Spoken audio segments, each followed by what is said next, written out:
मराठा समाजाची सर्वात जुनी संघटना मानल्या जाणाऱ्या मराठा महासंघानं आज महायुतीला आपला पाठिंबा जाहीर केला। महासंघाचे अध्यक्ष दिलीप जगताप यांनी अन्य पदाधिकाऱ्यांच्या उपस्थितीत पाठिंब्याचं पत्र भाजपचे मुंबई अध्यक्ष आशिष शेलार आणि आमदार प्रसाद लाड यांना सुपूर्द केलं। ही आमची मागणी आहे आणि त्या मागणीचा पाठपुरावा गेली 93 पासून आप्पासाहेब करत होते। आता ती रेषा मी पुढे ओढण्याचा प्रयत्न करतोय। ओबीसीच्या आरक्षणाला धक्का न लावता, परंतु ओबीसी मध्येच मराठ्यांना स्वतंत्र प्रवर्ग करून द्या, आरक्षण द्या। मराठ्यांनाच नाही तर आमच्यासोबत राजपूत आहेत, गुर्जर समाज आहे, वणियार समाज आहे, पटेल समाज आहे, हे सगळे समाज आहे, आमचं फेडरेशन आहे आणि सगळ्यांची मागणी तीच आहे की तुम्ही स्वतंत्र आरक्षण आम्हाला द्या आणि हा प्रश्न कायमचा मिटून टाका। महाराष्ट्रामध्ये परिस्थिती वेगळी आहे।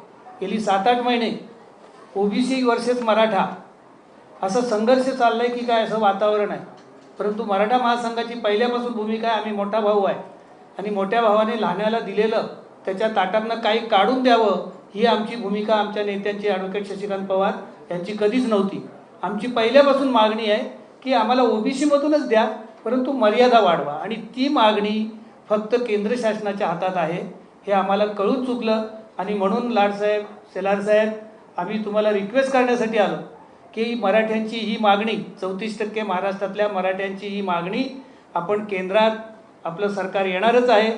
6 जूनच्या नंतर तुम्ही आम्हाला आश्वासित करायला पाहिजे आज की आम्ही सगळे मराठा महासंघानं वेळोवेळी युतीला पाठिंबा दिला, यावेळीही आम्ही पाठिंबा देत आहोत। मराठा समाजाला आरक्षण मिळावे ही आमची मागणी आहे। ओबीसी आरक्षणाला धक्का न लावता स्वतंत्र प्रवर्ग निर्माण करून आम्हाला ओबीसी अंतर्गत आरक्षण द्या, त्यासाठी केंद्राकडे पाठपुरावा करा अशी मागणी मराठा महासंघाच्या पदाधिकाऱ्यांनी केली। गेल्या काही दिवसांपासून राज्यात मराठा विरुद्ध ओबीसी असा संघर्ष निर्माण झाल्याचं चित्र आहे। आम्ही मोठे भाऊ आहोत, आम्ही धाकट्याच्या ताटातलं घेणार नाही, आम्हाला ओबीसी अंतर्गत स्वतंत्र आरक्षण द्या असे दिलीप जगताप म्हणाले। मराठे एकवटले तर गवतालाही भाले फुटतात, आमच्या ऐक्यानं केंद्र आणि राज्यातही युतीचं सरकार येईल अशी भावना जगताप यांनी मांडली।